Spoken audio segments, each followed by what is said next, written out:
প্রথমত এই উৎসব সোশ্যাল অ্যান্ড ফোর্স অ্যাসোসিয়েশন এরা বিভিন্ন সামাজিক কার্যক্রম করে থাকে, আজকে তার ব্যতিক্রম হয়, এটা কী বলবেন স্যার?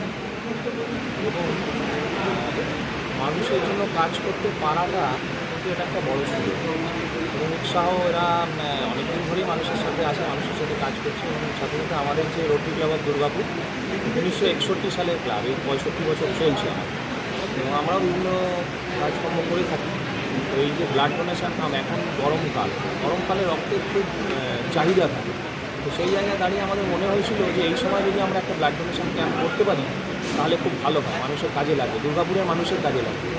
এবং আজকে আপনারা দেখবেন যে অনেকেই এসে স্বেচ্ছায় রক্তদান করছে। তো আমরা তাদেরকেও ধন্যবাদ জানাই যে তারা এগিয়ে এসছেন, কেননা রক্ত তো মানুষের শরীরেই তৈরি হয়। তো সেই সব মানুষ যারা আজকে এসছেন এখানে রক্তদান করেছেন, তো আমরা তাদেরকেও সাধুবাদ জানাই। প্রশাসনের তরফে ওনারাও আমাদের সাথে ছিলেন।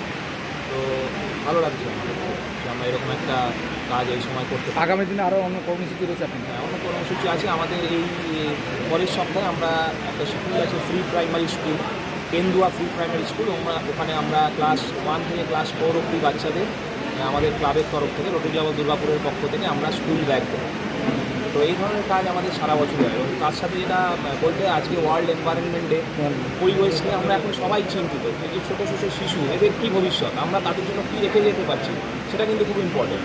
এবং আজকে যেভাবে পৃথিবীর যে তাপমাত্রা বেড়ে যাচ্ছে, মোবাইলের থেকে রেডিয়েশন হচ্ছে, আমার গাড়ির সংখ্যা বেড়ে যাচ্ছে, তো সেই জায়গায় দাঁড়িয়ে বৃক্ষরোপণ, আজকে আমাদের এটা একটা কর্মসূচি আছে যে আমরা কিছু গাছ লাগাবো এইখানে বাইরে। তো এই ওয়ার্ল্ড এনভায়রনমেন্ট ডেকে সামনে রেখেই আমরা দুটো আজকে কর্মসূচি আমরা একসাথে নিয়েছি, blood donation, tree plantation. Blood donation এবং ট্রি প্ল্যান্টেশন। কী নাম স্যার? আমার নাম রাজীব স্যার।